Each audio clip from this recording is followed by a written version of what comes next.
Good afternoon students, welcome to my channel English with Sushanto sir. মূলত আমি competitive English পড়াই সবাই জানো, কারণ অনেকেই আমাকে ফেসবুক বা ইউটিউবে ফলো করে। তো আমি যাদেরকে অনলাইন বা অফলাইনে পড়াই তাদের মধ্যে অধিকাংশ ক্যান্ডিডেটই আছে যে বিএড কমপ্লিট করা।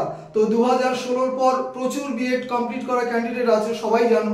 15 লাখ হবে না 20 লাখ হবে মুশকিল বলা এই মুহূর্তে। এবং 2016তে যারা সম্ভবত 22-23 লাখ ক্যান্ডিডেট পরীক্ষা দিয়েছিল এসএলএসটিতে, নবম দশম গ্রুপ ডি গ্রুপ সি ইত্যাদি আছে।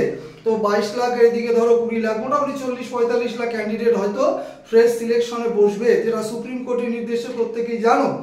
তো ফ্রেশ সিলেকশনে যেটুকু আমরা খবর পাচ্ছি যে যেহেতু হিউজ পরিমাণ ক্যান্ডিডেট আছে, সেখানে কিন্তু প্রিলিমিনারি টেস্ট একটা হওয়ার সম্ভাবনা আছে। নবম দশম এবং একাদশ দ্বাদশ যার যার সাবজেক্টের এক্সাম আছে তার আগে একটা প্রিলিমিনারি টেস্ট বা পিটি হওয়ার সম্ভাবনা আছে।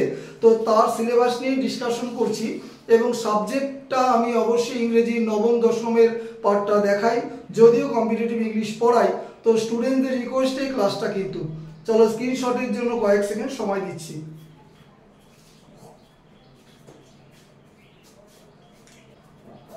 চলো ক্লাস শুরু করি। This is Sushant sir. টপিকটা দেখো, West Bengal School Service Commission preliminary test বা পিটি, তার সিলেবাসটা বুঝে নাও। GK plus current affairs, English, math, সম্ভবত 100 নম্বর এক্সাম হবে।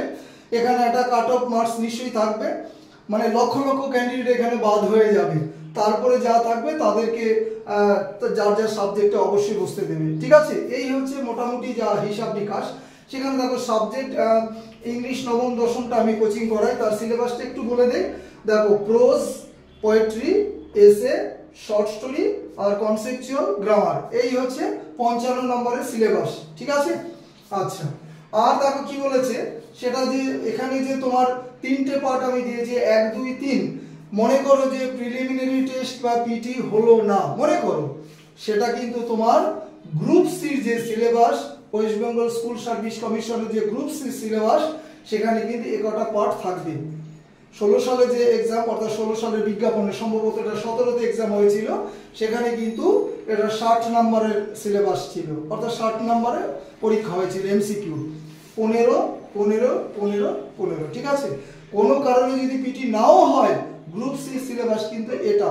এবং আমি বলবো দেখো, আজকে থেকে তোমরা যে যেখানেই পড়ো না কেন ক্লাস শুরু করে দাও, কারণ 31শে ডিসেম্বরের মধ্যে নিয়োগ প্রক্রিয়া সম্পন্ন করতে হবে। প্রত্যেকেই জানো সুপ্রিম কোর্টের নির্দেশে মে মাসের 31 তারিখের মধ্যে নোটিফিকেশন বের করতে হবে, ঠিক আছে? সেগুলো হচ্ছে আইনি ব্যাপার। তো আমাদের মতো যারা আছি, মানে মানে যাদেরকে আমি পড়াই, তারা বা আমি যাই বলি না কেন, এদের ওগুলো নিয়ে ভেবে লাভ নাই, তাই না? আমরা আমাদের সিলেবাস ধরে ধরে ডিসকাশন করব।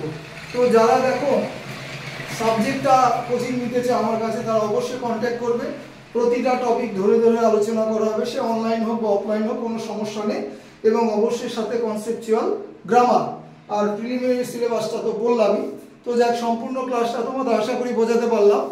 ইউটিউবের ক্লাস এটা, এবং প্রতিদিনই বলি যে ফেসবুক প্রত্যেকে ফলো করবে, সেম নামেই আছে ইংলিশ উইথ সুশান্ত স্যার। কারণ প্রতিদিন 2 বা 3টে করে মেমোরি পার্ট বা মুখস্থ পার্ট বা ভোকাবুলারি পার্ট আমি টপিক দেই। Synonym, antonym, idioms, phrasal verb, appropriate preposition, মূলত এই 4-5টা টপিক আমি শেয়ার করি তোমাদের সাথে। তো প্রত্যেকেই কিন্তু ফেসবুকটা ফলো করবে, কারণ মুখস্থ পার্টগুলো কিন্তু নোট করে নেবে। আর ভিডিও ক্লাসে ম্যাক্সিমাম আমি তোমার কনসেপচুয়াল ক্লাস দেই, মানে বোঝার ক্লাস, ন্যারেশন হতে পারে, ভয়েস হতে পারে।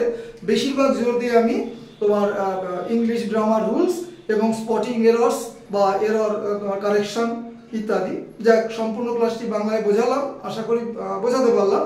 ক্লাস শেষ করলাম। Have a good day.